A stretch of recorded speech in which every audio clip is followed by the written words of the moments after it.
পাঁচবিবির আওলাই union যুব বিভাগের উদ্যোগে রমজানের গুরুত্ব ও তাৎপর্য শীর্ষক আলোচনা সভা ও ইফতার মাহফিল অনুষ্ঠিত। জয়পুরহাট জেলার প্রতিনিধি মোহাম্মদ মুরসালিনের প্রতিবেদনে দেখুন বিস্তারিত।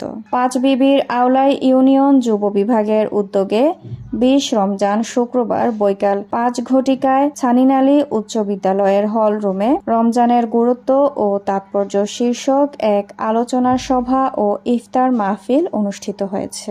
ইউনিয়ন যুব বিভাগের সভাপতি মোহাম্মদ রাশিদুল ইসলাম এর সভাপতিত্বে ও ইউনিয়ন সেক্রেটারি মোহাম্মদ মেহেদী হাসানের সঞ্চালনায় উক্ত ইফতার মাহফিলে প্রধান অতিথি হিসেবে আলোচনা পেশ করেন জয়পুরহাট জেলা যুব বিভাগের সেক্রেটারি মোহাম্মদ আবু সুফিয়ান মুক্তার। তিনি বলেন, রমজানের সিয়াম পালন শুধু আমাদের জন্য নয়, বরং পূর্ববর্তীদের জন্য অত্যাবশ্যকীয় ছিল।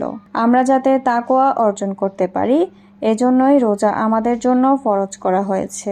তাই পবিত্র রমজান মাসে সিয়াম ও কিয়াম পালনের মাধ্যমে তাকওয়ার সমাজ প্রতিষ্ঠায় সকলকে আত্মনিয়োগ করতে হবে। তিনি দিন প্রতিষ্ঠায় সকল যুবকদেরকে অগ্রণী ভূমিকা পালনের উদাত্ত আহ্বান জানান। বিশেষ অতিথি হিসেবে আলোচনা পেশ করেন আওলাই ইউনিয়ন জামাতে ইসলামীর আমির মোহাম্মদ নূর হোসেন আকন্দ বাবু, ইউনিয়ন ওলামা বিভাগের সভাপতি মাওলানা মোহাম্মদ আনোয়ার হোসেন প্রমুখ। Mahjabin Sadia, news desk, daily news Bangla 24।